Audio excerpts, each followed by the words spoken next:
17 सितंबर के बाद देश का प्रधानमंत्री कौन होगा, क्योंकि शाल तो दोनों आदमी को पहनना पड़ेगा। कल सरसंघचालक जी ने अपने संबोधन में कहा कि जैसे ही कोई 75 साल का हो जाता है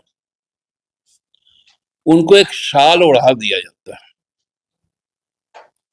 और ओढ़ाने के बाद उसको बता दिया जाता है कि अब आप कोई काम के ना रहे। और कौन व्यक्ति होगा जो मोदी जी को शाल पहनाएगा? निहित राजनीतिक स्वार्थ के लिए, इसको अन्यथा ना ले, निहित राजनीतिक स्वार्थ के लिए अपने पार्टी के नेताओं को जो अपने रास्ते से हटाता है, वो 80 साल के एक नौजवान को अपना कैबिनेट मंत्री बनाता है। संघ यही चाहता है कि 17 सितंबर के बाद माननीय मोदी जी सत्ता त्यागे। ये स्पष्ट संकेत 2 महीने के बाद राष्ट्रीय स्वयंसेवक संघ के सरसंघचालक, जिनका जन्म 11 सितंबर 1950 को हुआ था और उसके ठीक 6 दिन के बाद 17 सितंबर 1950 को आदरणीय प्रधानमंत्री जी का भी जन्म हुआ था। तो सितंबर माह के दूसरे सप्ताह में देश कुछ बड़ा परिवर्तन देखने की ओर जा रहा है, क्योंकि कल सरसंघचालक जी ने अपने संबोधन में कहा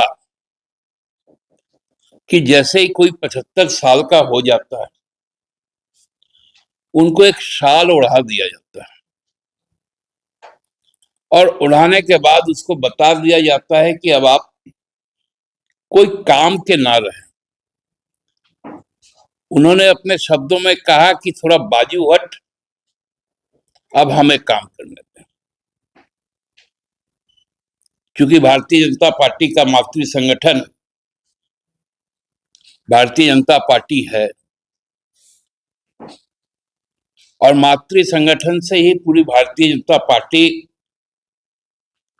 निर्देशित भी होती है और संचालित भी होती है। क्योंकि पूर्णकालिक कार्यकर्ता जो है आरएसएस का, वही भारतीय जनता पार्टी का, चाहे वो राष्ट्रीय संगठन महामंत्री हो या प्रदेश संगठन का प्रभारी हो या मंत्री हो, वही होते हैं।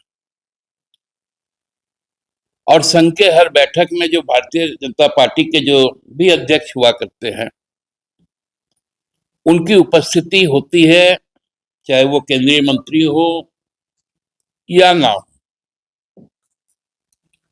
उसी तरह प्रांत कमेटियों की बैठक में मुख्यमंत्री की उपस्थिति होती है। तो इसलिए हम लोग सहज समझ सकते हैं कि ये कोई सांस्कृतिक और सामाजिक संगठन नहीं है, ये विशुद्ध रूप से एक मनुवादी सोच के तहत एक राजनीतिक संगठन का एक संरक्षक मंडल है। और संरक्षक मंडल के द्वारा यदि ये फैसला लिया जाता है कि 75 साल के बाद, क्योंकि पूर्व में भी हम लोगों ने देखा था भारतीय जनता पार्टी के कुछ फैसले आए थे लोकसभा चुनाव को लेकर 2014 में और 2019 में और 2024 में, जहां इसी को ताक पर रखकर कई वरिष्ठ नेताओं को चुनाव के प्रक्रिया से अलग थलग कर दिया गया, चाहे वो लोकसभा की अध्यक्ष रही हो, चाहे देश के पूर्व उप प्रधानमंत्री रहे हो, वित्त मंत्री रहे हो, रक्षा मंत्री रहे हो, पूर्व अध्यक्ष और केंद्रीय मंत्री भी रहे हो। तो ये एक मानक स्थापित कर दिया है भारतीय जनता पार्टी ने। क्योंकि देश एक साल पहले लोकसभा का चुनाव हम लोगों ने लड़के आने का काम किया। बहुमत के बगैर भी भाजपा ने अपने सहयोगी साथियों के साथ सरकार बनाई। तो 17 सितंबर के बाद देश का प्रधानमंत्री कौन होगा, क्योंकि शाल तो दोनों आदमी को पहनना पड़ेगा। ये मोहन भागवत जी का कहना, मैंने इस पे कोई अपने तरफ से शब्दों को जोड़ा नहीं। यदि हम कल्पना कर ले कि 17 सितंबर के बाद यदि प्रधानमंत्री जी अपने पद पर कायम रहे, तो फिर भागवत जी का भी बात को मैं फिर से कोट करूं। उन्होंने कहा कि मैं खड़ा होता हूं तो लोग हंसने लगते हैं,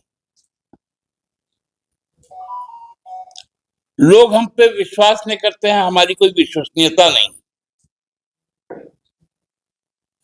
ये बात उन्होंने कही, हमने नहीं कहा।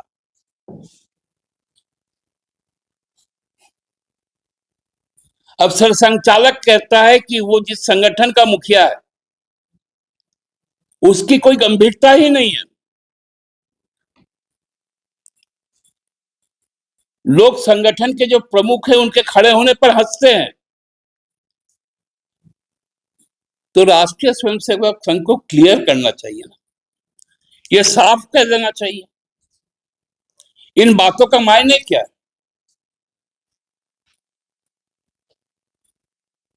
जो बड़ा राष्ट्रवाद राष्ट्रवाद कहता है,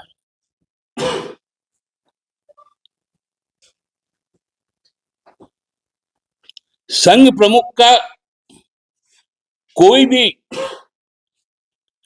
वक्तव्य को हल्के में नहीं लेना चाहिए, क्योंकि सबसे ज्यादा यदि कोई शाखाएं किसी संगठन का इस देश में संचालित होता है वो आरएसएस का होता है।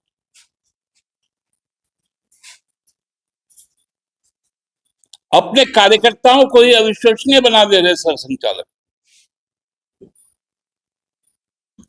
होसबोले साहब को बोलना पड़ेगा कि 11 सितंबर को वो मोहन भागवत जी को जब शॉल पहनाएंगे तब उनके मुंह से क्या निकलेगा, बाजू हट। और कौन व्यक्ति होगा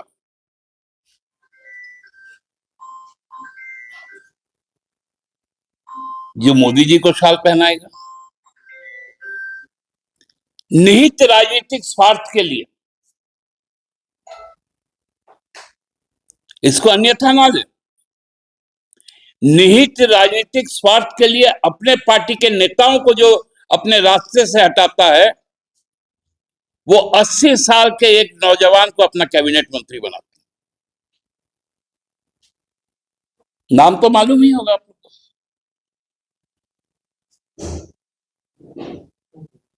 जीतन राम मांझी। निहित राजनीतिक स्वार्थ के लिए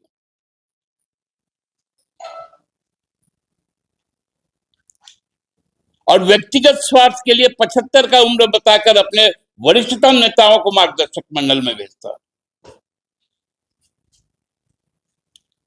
ये दोहरा मापदंड नहीं चलेगा।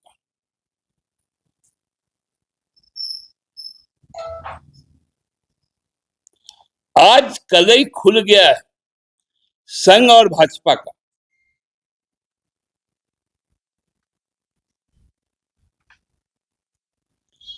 कि संघ चाहता क्या है? संघ यही चाहता है कि 17 सितंबर के बाद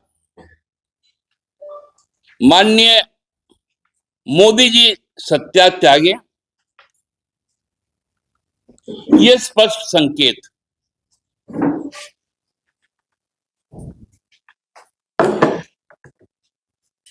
और इसलिए मैं कह रहा हूं कि एक बहुत बहुत महत्वपूर्ण सप्ताह रहने वाला है, जो सितंबर माह का जो दूसरा सप्ताह होगा।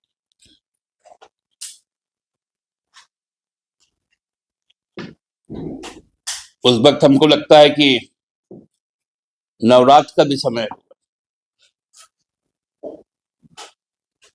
पितृपक्ष के समाप्ति के बाद 22 तारीख से कलश स्थापना है, तो उसके पहले वो पितृपक्ष का समय होगा, जब लोग अपने पितरों को तर्पण के द्वारा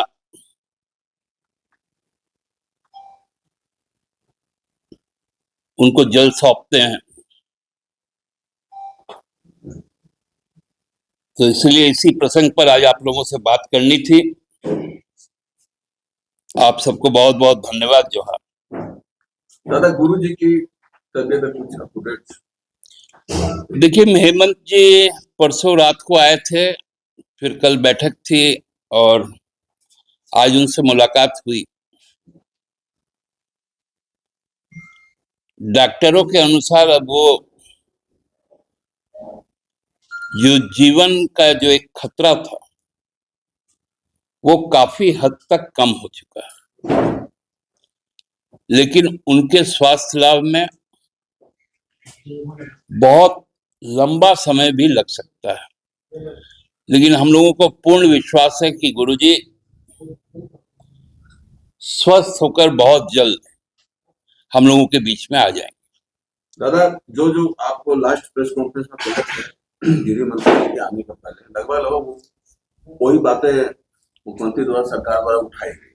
तो अब अगर जो डिमांड पूरा मांगा गया है सरकार के द्वारा या पार्टी के द्वारा, अगर वो नहीं मिलता है तो उसके बाद आप लोग क्या करेंगे? नहीं, देखिए, हमने आपको उस समय भी कहा था कि हम लोग अपने अधिकार की बात करते हैं, और माननीय मुख्यमंत्री जी ने भी अपने अधिकार की बात को रखा है। चाहे वो मेडिकल सेक्टर में हो, टूरिज्म सेक्टर में हो, माइनिंग सेक्टर में हो, ट्रांसपोर्टेशन में हो, इरिगेशन में हो। मैं दो टुक कह देना चाहता हूं कि आदरणीय गृह मंत्री जी यहां पर आए, बैठक किए, बैठक में सबकी बात सुने, चारों राज्यों की अपनी अपनी जो इच्छाएं हैं, जरूरतें हैं, उनसे अवगत हुए। शीघ्र जाकर वो उस पर त्वरित कार्रवाई करे और उस अनुरूप कार्य योजना तय करे। नहीं तो एक बात तो बहुत स्पष्ट है कि एक नारा हम लोगों ने सीखा है, याचना नहीं अब रण होगा, भीषण महासंग्राम होगा। उसकी तैयारी सरकार के द्वारा भी और पार्टी के द्वारा भी शुरू की जाएगी। हम एक वक्त उनको, क्योंकि 4 राज्यों का विषय है, उसको समन्वय के साथ पूरा करें और हमारा हक, अधिकार, हमारा बकाया पैसा, हमारे राज्य के विकास के लिए जो पैसा चाहिए वो पैसा हम लोगों को दे दें। धन्यवाद। तो कब तक मतलब इंतजार कीजिएगा? टाइम फ्रेम कुछ पार्टी तय की है सरकार? सरकार के विषय में तो मैं नहीं बोल पाऊंगा। पार्टी तो कम से कम न्यूनतम 3-4 महीनों तक का तो आकलन करेगी, क्योंकि कई राज्यों का सवाल है, कोई एक दिन में कोई फैसला नहीं हो जाता। दादा, एक सवाल रहेगा आपसे। इन दिनों पूर्व मुख्यमंत्री रघुवर दास लगातार ग्रामीण सुदूर इलाकों में जा रहे हैं और वो जन चौपा लगाते हुए नजर आ रहे हैं। उनका कहना है कि पेशा कानून जेएमएम, राजद और कांग्रेस की सरकार क्यों नहीं लागू कर रही, इसको आप कैसे बताएं? एक तो जो ग्रामीण इलाके में जा रहे हैं, जहाँ चौपाल लगा रहे हैं, उस चौपाल में कौन ग्रामीण आ रहा है? और देखिए, कभी कभी तो आप देखेंगे चौक चौराहे पे कोई यदि कुछ लेके बैठ के कुछ बजाए तो अपने आप 2-4 लोगों का भीड़ लगी जाता है। और पेशा कानून लागू होगा, सरकार की प्रतिबद्धता है। हमने विधानसभा से लेकर कैबिनेट तक में यह फैसला लिया है। नियमावली का इंतजार है, नियमावली जिस दिन तय हो जाएगा उस दिन लागू हो जाएगा। सरकारी परीक्षा की तैयारी का सबसे भरोसेमंद नाम NIBM। अच्छा कोचिंग ढूंढ रहे थे तो फिर गूगल में ही बताया कि यहाँ का रेटिंग भी बहुत अच्छा था। पुरुलिया से आए हैं यहाँ पर कोचिंग करने के लिए। NIBM के बारे में मेरे एक भैया हैं जो पिछले साल ही बैंकिंग यहीं से प्रिपरेशन किए और इस बार IBPS PO में सिलेक्शन लिए। मेरा अभी फाइनल सिलेक्शन हुआ है RRB PO में, उत्तर बिहार ग्रामीण बैंक में। मेरा फाइनल सिलेक्शन RRB PO में हुआ है। गोल, जहां 27 वर्षों के सफर में 17,000 से भी अधिक छात्रों ने डॉक्टर एवं इंजीनियर बनकर भरे सफलता की ऊंची उड़ान, जहां साधारण छात्र भी झारखंड टॉपर्स बनकर बना रहे इतिहास। दूरदर्शी शिक्षाविद श्री विपिन सिंह के मार्गदर्शन में मेडिकल एवं इंजीनियरिंग के लाखों छात्रों के लिए आशा की किरण के रूप में गोल, नेशंस लीडिंग इंस्टीट्यूट। बायोम सिर्फ मेडिकल प्रिपरेशन का संस्थान। बायोम से लगातार दूसरी बार नीट यूजी में 700 मार्क्स पार। 10th पास स्टूडेंट्स के लिए फाउंडेशन कोर्स, 11th पास स्टूडेंट्स के लिए फ्रेशर कोर्स और 12th पास स्टूडेंट्स के लिए टारगेट कोर्स 17 अप्रैल से शुरू हो रहे हैं। कॉल 7360066190 और visit Biome, circular road near women's college and Hinoo, Ranchi. thefollowup.in. Like, share and subscribe. www.thefollowup.in